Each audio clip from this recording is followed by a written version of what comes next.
Seahawks Packers. This one holds a close place in my heart. I think the Seahawks, who were 7-1 on the road this year, now 8-1. It's funny you know that record and not the Niners' home record. The Niners can literally eat all of the buttholes. But I think you don't bet against Russ ever. I also don't think you bet against a team that's clicking at the right time. And I think the Hawks are clicking at the right time. We might not be the healthiest team right now. Not a running back. But, like, healthy enough. Travis Homer is not, the best third-string back to have in right now. But you know what? The fact that he's, like, a downhill runner, balls to the wall, is not afraid of contact. Formidable. And I think we're getting what we expected from Marshawn. Don't you think? Like, yeah, you can't. I mean, you're not going to ride him. He's not going to have 35 carries. But the fact that he, like, had that, like, explosive touchdown against the Eagles and got That's what in. You want. That's the emotional flashes stuff of he brings yes, back. dude. That's beast mode. Just having him back is a factor. And people 'Cause talk not only is it helping your team, the other team's got to think about it. Right? Like, just having him in the backfield, right? of course. You can speak to this probably the best here, but how much does it matter to have a guy like Marshawn, not only in the locker room, but just around, because he's obviously like, a little older, more mature, but also like time has passed since he was with the Hawks and that whole end of the Super Bowl. So a big reason why Pete and him were so on the same page to bring him back. Like, there's clearly no animosity. Right. I've heard and seen interviews with him talk about the end of the Super Bowl. And yeah, like, he has his opinions, but clearly, like, time heals all wounds. And I think he's back now he's smiling more. Yeah. That's the first thing I'm seeing on the sidelines. He's joking. He's like, so I think that energy does help, and you can speak to that. He's happy to be back. Yeah. And you could tell he's back in his element. He loves it. He loves the locker room. He loves the guys. He loves Pete. I don't think it was ever personal. I think Pete made a decision. It didn't work out, and everybody had their take on it, and that's it. And like you said, time heals all wounds. Now he's got a chance to come back and play. I mean, how great of a story would it be, by the way, if the Hawks... If he wins the Super Bowl dude, on a are run you or something? kidding me? I mean, just you can't... Sweet redemption. Can we just quickly talk That's about... so Pete Carroll, There too. would not be a greater story in the history of sports if that... Because, dude... I don't know about that. Okay. Name a time that's in better. The history of sports? The Sandlot. Like, not a real story, Mark. That was based on my childhood.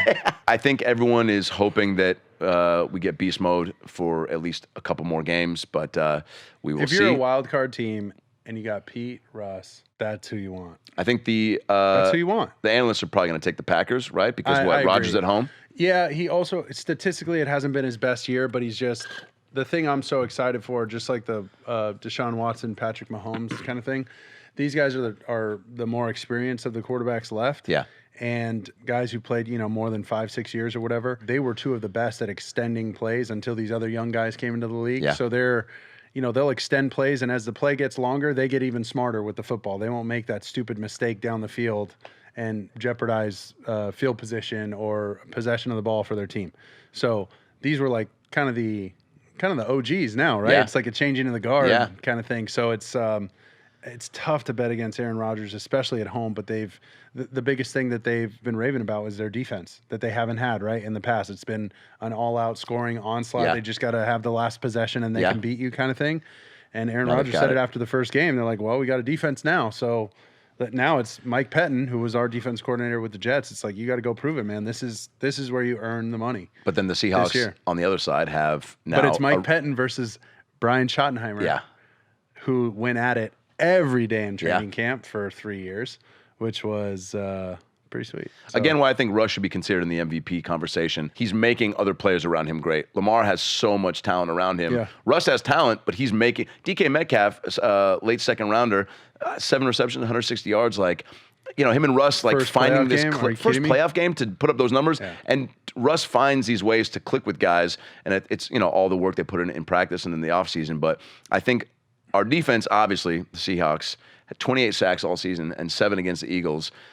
You're playing in 25-degree weather at Lambeau against Rodgers, a strong front for the Packers. Like, I know everyone, again, is like, the Seahawks will live and die by Russ, but how much do you think, like, if Clowney and the rest of the Bobby Wagner doesn't show up, do you think Seahawks can't pull it off unless that D puts up another 9 points for the Eagles?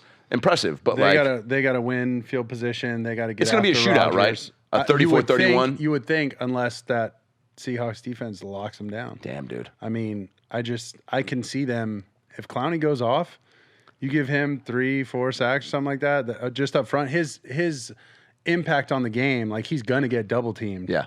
and give somebody else a one-on-one matchup, somebody else up front is going to have to make a play. They can do it. They got the speed, they got the talent, and they're, like you said, they're peaking at the right time, and that is classic Pete. Like, you got to crescendo. You got to enter the playoffs like this, not hanging on for dear life.